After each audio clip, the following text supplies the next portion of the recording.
Sport. We are very pleased to be joined now by Marin Katusa, the author of the book, The Colder War, How the Global Energy Trade Slipped from America's Grasp. Joining us via Skype this morning from Vancouver, British Columbia. Marin, so good to have you back here on America's Forum. My pleasure. Thank you. So in this book, you argue Putin has been dreadfully mischaracterized by politicians and their lapdog media. How is Putin fooling us? Well, he's really pushing forward the Russian agenda to stabilize a strong foundation for their future, which is, of course, resources. Now, you look at the deals, when we saw the media of G20 about Prime Minister Harper from Canada, he's, fine, I'll shake your hand, but get out of Ukraine. Our media is really forgetting the major deals, what Putin's establishing with China, with Iran. He's really looking at a 50-year cycle, and the West, unfortunately, is forgetting that. For example, over 1/3 of Europe's oil and natural gas comes from Russia, yet just the first deal signed with China more oil and gas from Russia will now go to China than all of Europe. So Europe is in a very vulnerable position. More importantly, 10% of all of America's electricity comes from Russian nuclear fuel. That's a staggering fact that no one's talking about. And you say the stakes have never been higher and we've never been more vulnerable. What do you mean by that? Well, let's look at our debt in the West. The debt isn't growing in Russia and China. It's actually growing in Europe and Japan and America. And unfortunately, we've taken advantage and we're very comfortable with the standard of living we have.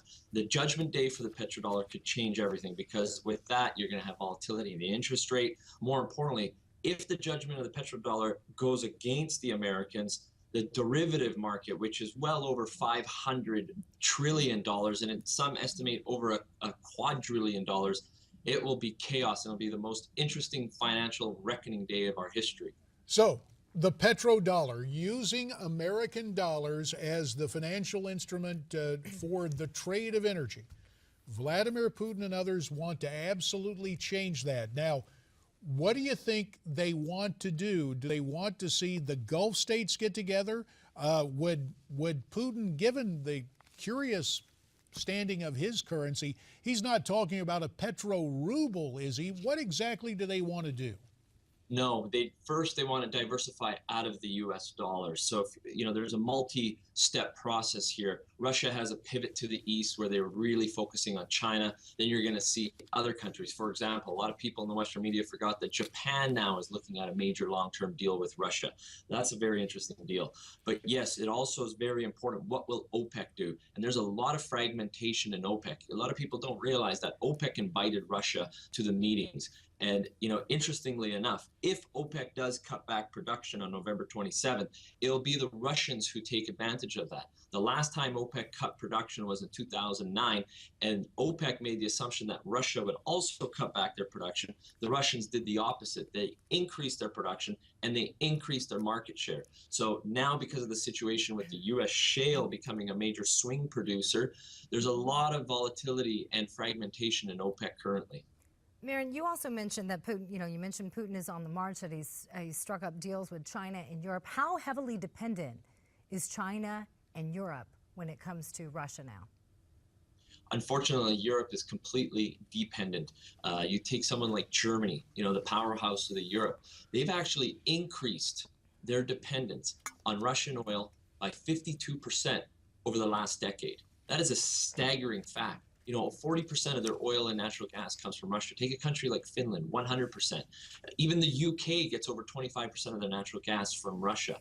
The reality is the Europeans, rather than developing their own resources or expanding their imports from other nations, now depend more on Russia and MENA, Middle East, North Africa, for their LNG. And that's a very risky supply. Now, China is doing a much more balanced approach, but they now are going to depend mostly on Russia for their natural gas. But it will take a few years for all the infrastructure to be built between Russia and China. The world's largest construction project has already started, and that is building a natural gas pipeline from Russia to China.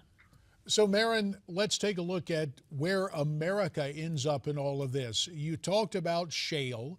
A whole lot of things have been discovered. Our energy supply here at home now, certainly a very different take on what we're able to do. What about America reaching out to the European model, to the European nations with liquefied natural gas? What kind of timeline are we looking at America becoming an effective energy exporter to Western Europe? So with the LNG, we have to understand that the capex is so large and these take many years to develop. Unfortunately, in the LNG sector, not just US, but even Canada are well over 5 years behind the Russians in the LNG race. Also, USA's losing to the race to the Australians, who have the strategic advantage of being much closer to the Asian market. The big risk that no one talks about in LNG is two countries, Japan and South Korea, consume 52% of all of the LNG that is produced in the world today. Now, a big move of that from Japan, where they doubled their LNG, was because of Fukushima and they shut down their nuclear reactors. We know that Japan will eventually bring back their nuclear reactors. They have to. Electricity is too expensive. Their economy is again in recession. We see that in the newspapers today. They're going to bring back their nuclear reactors. And because of that, LNG now is not a price maker environment for the producer. It's a price taker. And unfortunately, because of the infrastructure and the costs of shipping the LNG, about half of the cost of LNG is actually shipping it. Canada and US will not be competitive in the international markets. 30 seconds remain. What should America be doing to counter Putin's threat on the energy markets? 30 seconds, sir. The number one thing is the US and the West needs to accept and realize that Russia has now established itself as a global superpower under Putin, and work with Russia and China to make deals on an equal basis. And second most important thing is build the infrastructure within North America to become less dependent on imports. America still imports over 6 million barrels of oil a day. Fair enough. Marin Katusa, we certainly appreciate your time. The name of the book again, The Colder War: How the Global Energy Trade Slipped from America's Grasp. America's Forum will continue following this Newsmax Now update.